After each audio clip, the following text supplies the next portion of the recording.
I've got some resin, and I've got some Burl cutoffs. Time to make a hybrid blank. Hit it! That's what I'm talking about. Wait! Okay, now, from the beginning. Welcome to another episode of Wolf Ridge Woodworking. So, like the intro said, I've got some of these Burl cutoffs. I've already cut them so that they fit down into the mold. I did some other ones and I learned my lesson from that. You can see probably the tape that's left on here. Trying to keep the blanks from floating didn't work. They still floated. The blanks came out still okay, but I'm going to try something a little bit different. So I'm going to try putting some hot glue and see if I can get them to stay on the bottom. And I'm going to be using some green and some blue to combine them together to try to make like a turquoise. I have some pearlescent powder, and I'm going to put that in there just a little bit, just to give it like a shimmer, so that, you know, when you put the blanks in here, okay, like this, I'm going to cut the pins like this rather than like this, so that you can have, you know, a little bit of wood, a little bit of resin in every single pin. So let's see if this is hot enough yet. Well, you know what? It helps if you turn it on. So I'm going to get the rest of the stuff ready, let this warm up, and I'll be back. So the hot glue gun is heated up now. I think I've got all the things that I'm going to need to do this.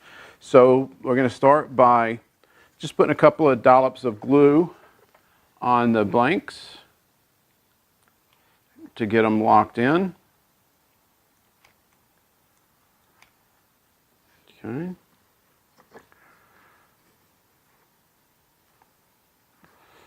That should hold it. I wasn't sure because the HDPE that I made the blank out of, the resin doesn't stick to it, so I wasn't sure if the hot glue would stick to it, but I think it is. I don't think it's like a great connection, but I think it holds it long enough to do the resin cast. Yeah, I think this is going to be good. Okay, so there's that. So now what we need to do is weigh out our resin. So last time I put 15 ounces in it when there wasn't the wood.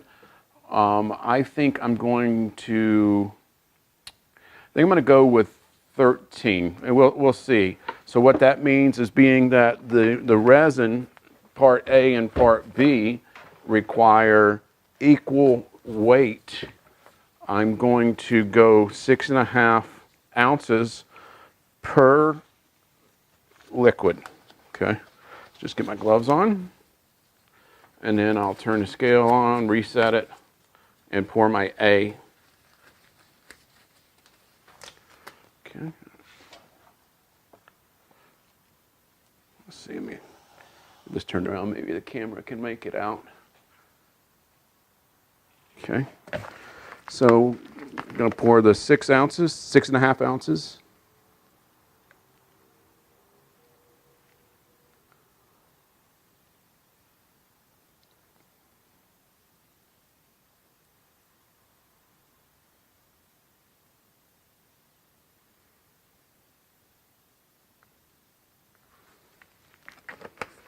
Okay, there is part A, and I'm going to reset, and now we're going to put 6.5 of part B in.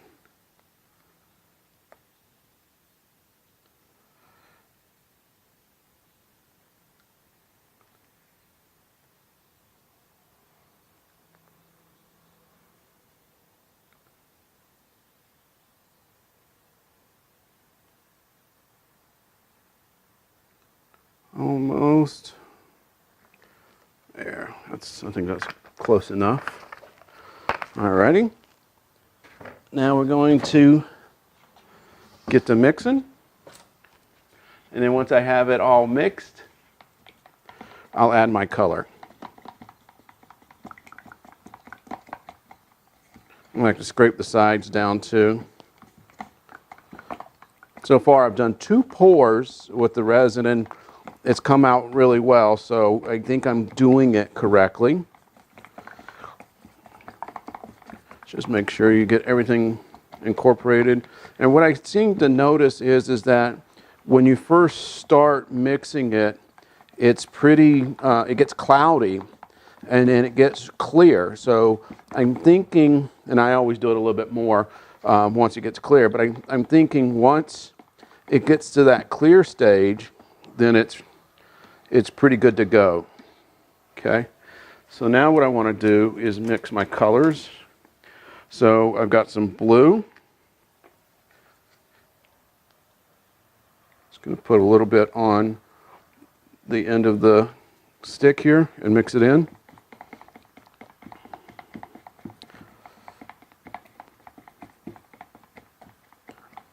Okay.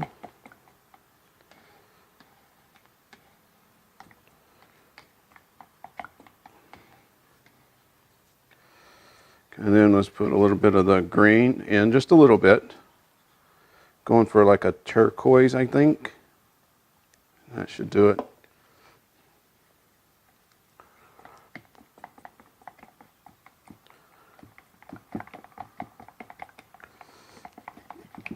Looks a little dark, but it always looks a little dark once it's in the pot here, or the jug here, like I say. Okay. Okay, I think that's mixed in really well. And now I'm going to add just a little bit of this Aluminite pearlescent powder. So probably like that much.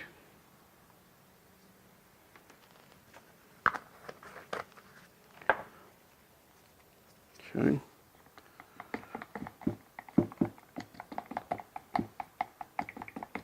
Get that mixed down in there really well.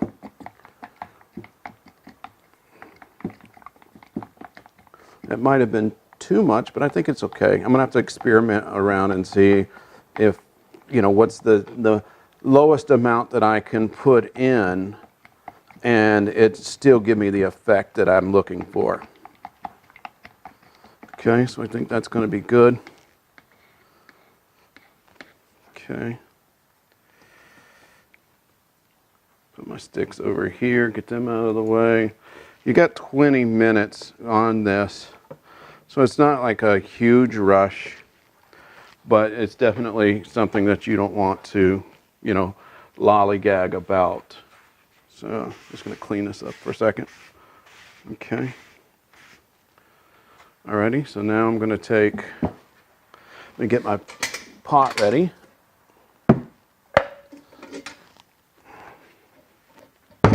So I did make, since the last video you saw, a little caddy. So I'm just going to go ahead and put this on the caddy so that it's ready to go.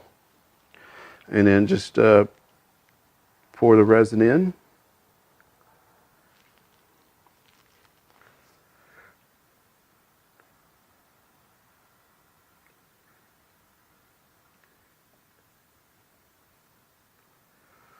Make sure I get it down in the little crevices here. Just move it around.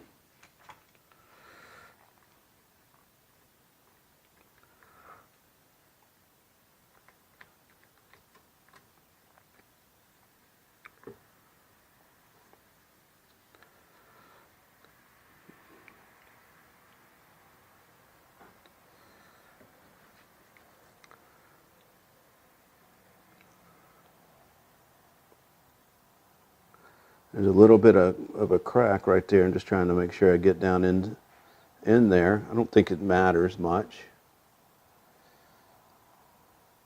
but I just want to make sure I get it down in all the crevices. Okay.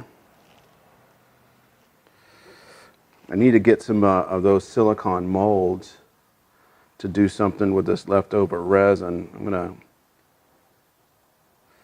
see about doing something with it. Anyway, so now I'm going to put it in the pressure pot. gently.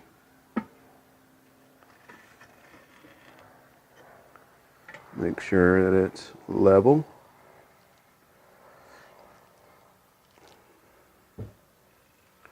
Might just pour just a little bit down in there because it seems like it's kind of maybe filling in some of those crevices. Oh, this might be too much. Let's get it going down there. Okay. I think that's going to have to do. Looks good. I like the color. Alrighty, let's get this lid on.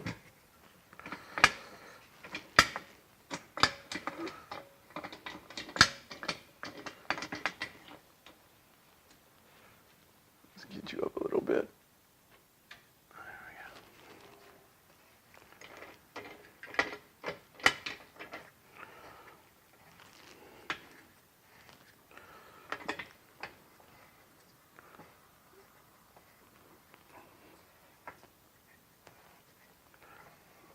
Okay, let's get the pressure going.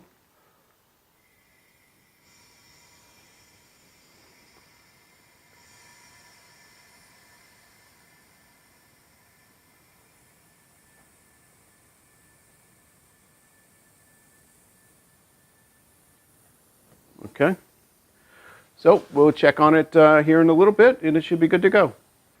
So it's the next morning and a cold front's come through, so it's a little chilly. Even though this is Arizona, so it's chilly for me, probably nothing for everybody else. So I'm bundled up a little bit more, but it's got nothing to do with this project. So I took it out of the pressure pot and I am very happy with the way it came out. So now what we need to do is we need to take it over to the bandsaw and cut it into pin blanks. So meet me over at the bandsaw.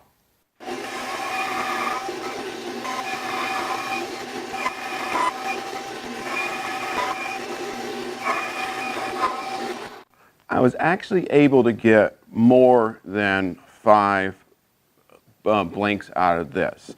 They're a little deeper than they are wide, but that's okay. I cut them to 3/4 of an inch and it's actually an inch tall, but most of the pin blanks that I get that are acrylic are 3/4 of an inch. I could have gone to a full inch, but I think it's okay. Most of the pin blanks should be working this, no problem, except for maybe, you know, some of the thicker ones like the shotgun pin it's really, really big. But I think this is going to be fine. So I did wind up with a very thin one. This is a 1/2 inch. It may work with a slim line pin, but if not going to waste, I'll use it and make some sort of, you know, scrap bowl with it. But anyway, so it turned out really well. Hopefully the camera can bring that in. You can see what that looks like. It's a beautiful blank. You know, I'm really happy with the casting and everything. It's going really well. I was worried about if it was, you know, if it was going to work or not. But it definitely is. I encourage you to, if you're interested in making your own blanks or casting resin, you know, I'll link a video up here, well, actually up here, so that you can go and check out how I did that, set up my pressure pot. But anyway, enough rambling on. I really appreciate you sticking around. If you're seeing this, you stuck through the end of the video, and it's going to wrap up today's project. Shortly, I'll be releasing another video where I make a pin out of these blanks, or one of them. So I appreciate you stopping by. Please leave me any comments, you know, anything from, hey, you could have done this better, to, hey, you know, I like it, or if you've got some concerns about the way that I've done something, you know, please let me know. I'm learning. So anyway, if this is the type of video you like, I encourage you to click here to see other videos that I've made. If you're a new subscriber, or if you're not subscribed yet, I encourage you to click up here. And until next time, I wish you a blessed day, and thank you for stopping by.